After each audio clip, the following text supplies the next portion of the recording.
everybody, and welcome to the Glory Reds podcast. It's your boy, Don Benito. And today we are going to be diving into the Manchester United versus Bournemouth. Hey, this is the preview, baby. Let's get into it. Now, before I unleash my starting lineup, there are a couple of things that I wanted to discuss. Mainly injury updates and stuff like that, so that when you see my starting lineup, you understand that it is a bit weird. It is different because up until this moment, we do not know what's going to happen with the African boys. We don't know if they're going to be released. We don't know if they're going to play this game. It's still a mixed bag. So in my starting lineup, I think you will notice that there are no African boys in there. And if it happens that they do play that game, oh well and good, because I mean, we do need some of those guys. But my team is a little bit different. But before I get into that, there are a couple of updates that we need to talk about, because I know some of you are going to be like, where's this player? Where's this player? Where's this player? Da, da, da, la, la, la, la, la. Anyway, the first thing that I want to talk about is Benjamin Šeško. What is the update with Benjamin Šeško? So according to the Gaffer and Carrington itself, Benjamin Šeško was ill. I mean, he had picked up his injury and he was working his way back, but then he picked up an illness. And that illness has created a situation where he has to be assessed, and probably he will be out of this game. It is less likely that he will be featured for this game. That is why if you look at my starting lineup, you will not see Benjamin Šeško, which means he might also not be on the bench, which is a very interesting one. But we will cross that bridge when we get there. I'm actually looking forward to Benjamin Šeško coming back. And and then Matthijs De Ligt, our best defender this season, our Rolls Royce, Matthijs De Ligt.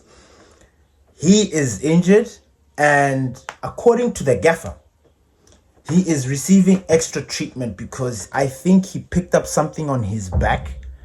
I don't know what that was, but they just said that he's getting extra treatment and they're just still assessing him. I don't know if he's going to play this game. And honestly, we did well without him. Not that that is a bad thing or a good thing, but I mean, like, we have got defenders that have taken over. And that's which makes me feel a little bit comfortable. And then, then there's this story that I wanted to talk about. JJ Gabriel. Look, this is a typical story of a youngster, an exciting youngster that's bursting through the academy and is just eager and raring to go. He's ready to face the new world. He's ready to take on the football world, to stamp his authority in the football realm, whatever you want to call it. JJ is making the waves. Like, everything that is coming out of Carrington or people's mouth, it's just positivity about this kid. And I like that. And that's good. It's been a minute since we've had an exciting player, but actually it's not been a minute. That's a lie, because we've had the likes of Garnacho coming through, we've had the likes of Kobbie coming through, we've had the likes of Mason Greenwood coming through. We've had players come through that have been exciting. And for me, the best has been Mason Greenwood, who, by the way, you know, as hard as it breaks my heart, that boy is going to win the Ballon d'Or in another club. He's doing the business, just as I predicted. He is truly, amongst all the academy graduates that we've had, he is really the generational talent. And I'm saying that with my chest. If you disagree, please leave a comment down below and we will discuss. We can get into it. But yeah, JJ Gabriel, I like the positivity. I like the energy that is coming out of him. But I would ask people to move with caution. He is a baby. He's 15 years old. He's a child. He's exciting, good. Yeah, you know, he's doing the things. Yeah. But nah. JJ Gabriel is a child. And a player like this, you need to protect. Now, I am conflicted with this situation because I do not want a scenario where the kid grows too fast and he wants to eat. Because the truth of the matter is, If he doesn't get the game time that he wants at Manchester United when he feels like he's matured enough to play, then there are going to be those shocks. The Real Madrid, the Barcelonas, the Man Cities, the Liverpool, everybody else is going to be circling PSG, wanting to sign this kid because they want to sign this kid. He is one of the most exciting prospects at the age of 15 in the world right now. He is going to set the world on fire. So people think. But I feel like the foundation is the most important. I feel like with JJ Gabriel, he needs to be taught humility. You know, in times like this, I really wish Sir Alex Ferguson was here. Yes, Sir Alex Ferguson didn't work out with Paul Pogba because Paul Pogba was a different kind of story. And I say that because, you know, that is a case where the kid wants to play and he's not going to listen to anybody. He just wants game time and he wants to play first team football. And if you don't give him that, he will decide to leave. Now, I'm worried with JJ. That is the scenario that we're going to get to because Manchester United is known to, I don't want to say halt progress or slow down progress, but they are very hesitant to give the next generation or an exciting player an opportunity to shine. And even if they do, they try to protect them by not constantly playing them, you know, which I completely agree.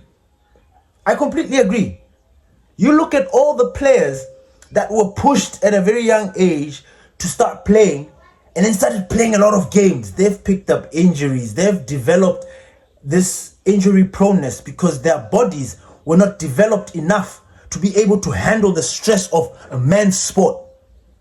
Now, Gabriel is 15, guys. He's playing in under 21, under 23s.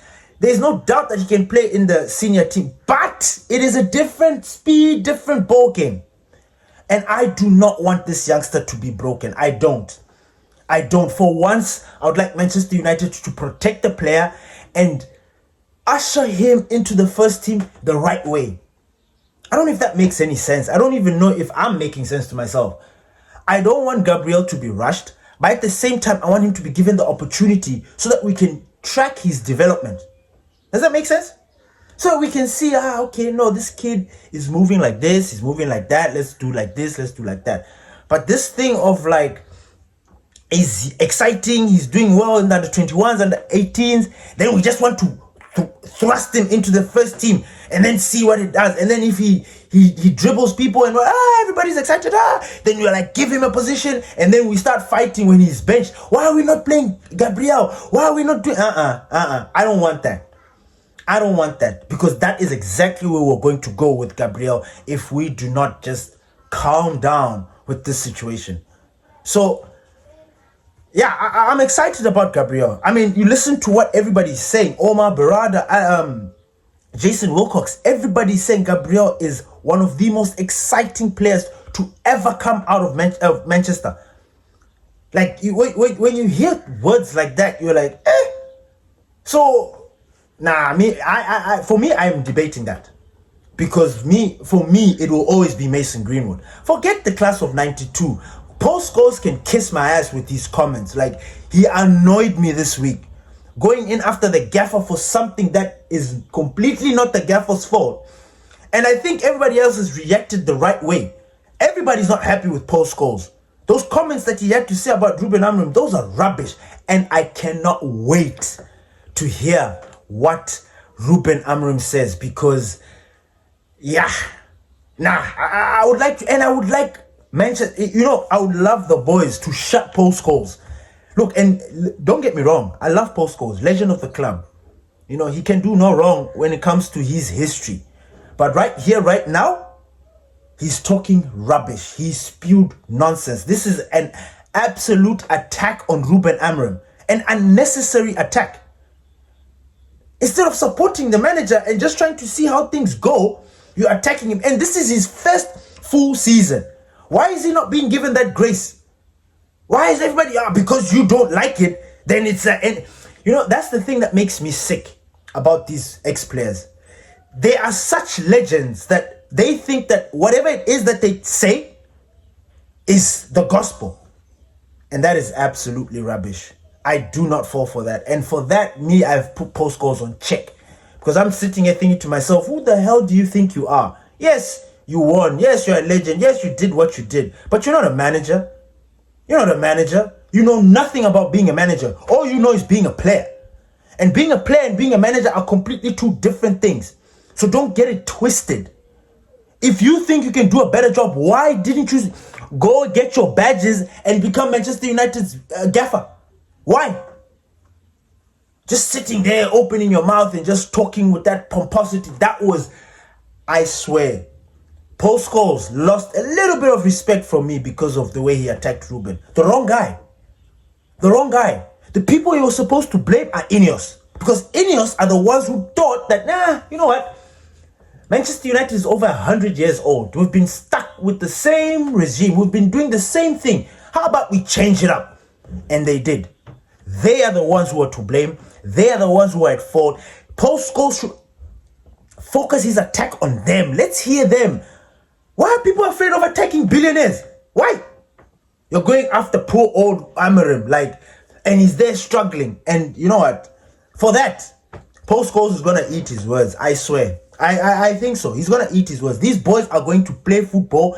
We are going to make it into Europe next season. Ruben Amorim is going to win. He's going to continue being backed. Paul Scholes is going to keep on opening his gob and talking shit. And then to a point where people are like, dude, just shut up. Just shut up. You are fighting a losing battle. Everybody supports Ruben Amorim. It's only you. Anyway, I had to get that out because, man, Paul Scholes really, really, really annoyed me. And it's so annoying when somebody you love and admire and respect because of what they did. Man, Paul Scholes is a heavy guy at Manchester United. He has he's a legend. So for him to come out with such a scathing attack, what do you think it's going to do? But I really appreciate the community because they're like, whoa, Paul Scholes, this is uncalled for. We agree with you that there are certain things, what's the vision, blah, blah, blah, blah, blah, blah. But this attack, nah, we're not buying it. And I'm really looking forward to finding out Ruben Amorim's response to those comments because they were harsh. They were not nice. Nicky Butt sitting there. Nicky Butt left the club. He was a good defender. Midfielder. We love Nicky Butt. But again, these are guys who... Anyway, let's move on.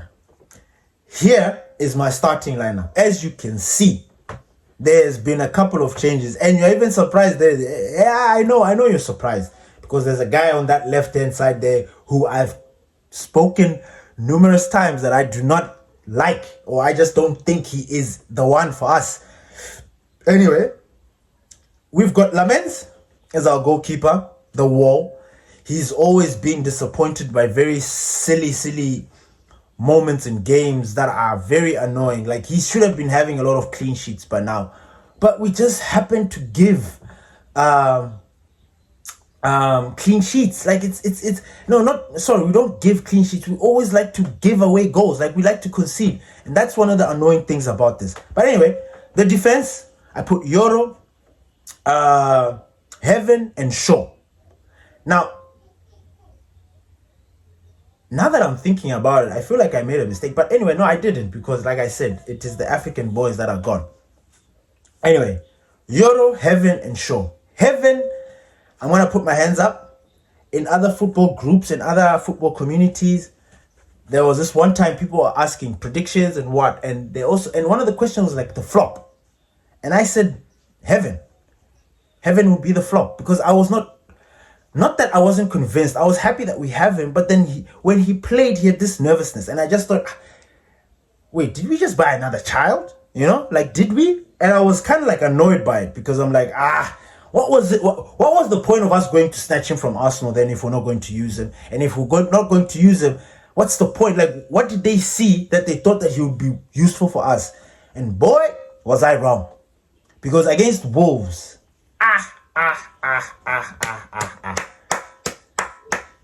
Heaven against Wolves was just immaculate. He was like clean as a whistle. He was nah. He was so good. I was so impressed.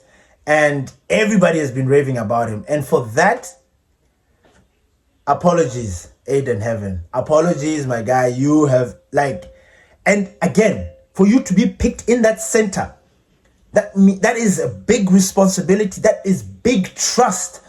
So when the Gaffer put him in the center of Mazraoui and Shaw, I was like, wow, okay.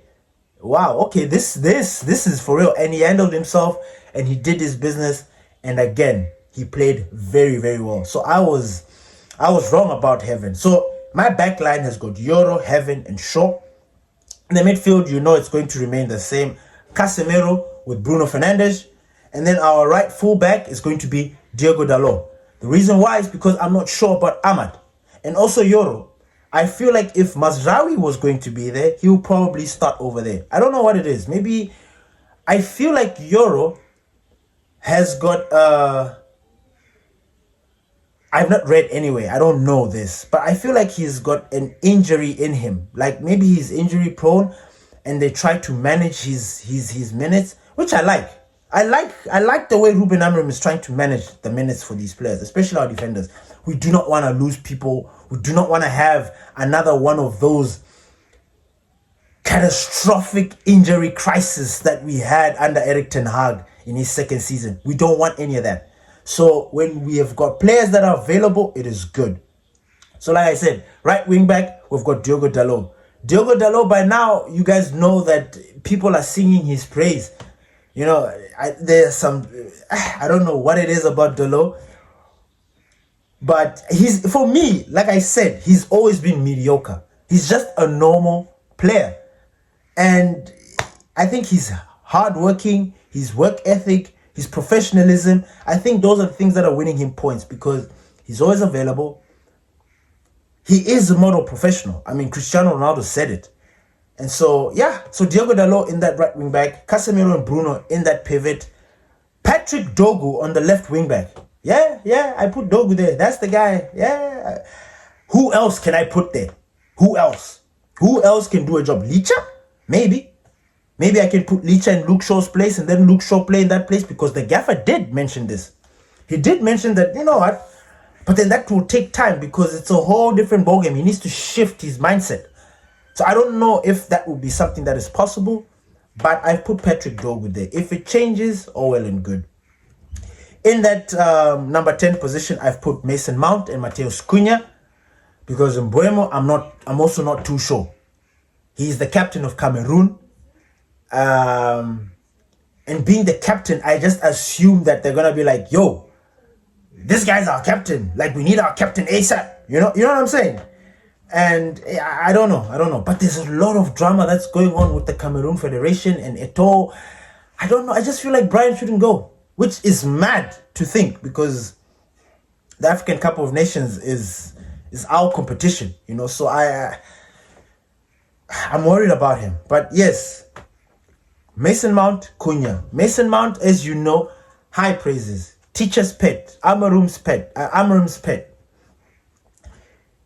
He has got that balance. And every time Mason Mount starts for us, we don't particularly lose games. We actually win and we draw. The record with Mason Mount starting for us is very good as compared to him not starting. So Mason Mount and Cunha in that number 10 position. Up top, I've got our hitter, Zirkzee. Josh Zirkzee. The reason why we've got Josh Zirkzee there is because obviously Benjamin Šeško has been sidelined.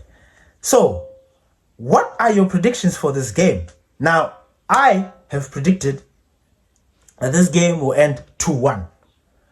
And I hate putting that 1 there because I wanna put the 0, but I don't have that confidence. I don't know why. There's just that element. We just have this thing where we just concede goals. Whether it is, even if we don't want to, we just somehow concede goals. So I've gone with the 2-1. Our first scorer, I've gone with Casemiro. The reason why I've gone with Casemiro is because Casemiro scored that beautiful goal against Bournemouth at Bournemouth. And I don't know. in games where you're not particularly sure, honestly, I don't know. Like that's those weird games where you're like, you don't know who the first scorer is going to be. And for some reason, the most likely first scorer will be is Casemiro. Casemiro's got the eye for the goal. He just has it. So I've picked Casemiro. And then the man of the match, I have gone with our Bruno, our Magnifico, our Captain Fantastic, Bruno. I feel like he's just going to maintain his form, maybe bag a couple of assists there, maybe score a goal, I don't know. But I just feel like Bruno is going to come out on top of this game as the man of the match with the most goals or whatever. I don't know. But I am excited. The only thing that bums me about the situation is that we are playing on Mondays. Do you know how this is now? It sucks being the only team waiting for Monday, and it has its pros and its cons. The pro, you could say, is we get to see how everybody plays, and then get to see where like we are the last team to play. So everybody else has played. We know where their positions are. We get to see where we have fallen down based on the log. And then the boys have a choice. They're like, look, guys, we are here. We need to go and win this game, And then bang, we go there, win, then we move up the table. Because we get to see ourselves move up and down. Whereas, like when you're in the mix with everybody else, it's a little bit tricky. The cons for me is just Monday. Every Monday, nah. I get that we're not playing European football midweek and stuff like that, but damn, man, nah. Monday football, it just, once in a while, cool. Not all the time. You know what I'm saying? But tell me what you guys think about this starting lineup. Is there any changes that you would make into the starting lineup? Who do you think is going to be your first scorer? And what do you think the score is going to be? Please leave all those comments down below. Thank you, everybody, for listening to the Glory Reds podcast. We appreciate you. Thank you for our new subscribers. You guys are motivating us and pushing us to bring out more content, speak to you more. We appreciate you. Please share. I'm sure you guys can see that we are in the mix. Like, we are saying things that make sense. So please, guys, share. Say, hey, man, there's this guy, Don Benito. Yeah, he's from Africa. Yeah, he's from Tanzania. Yeah. That guy, man, he knows his club, Peace.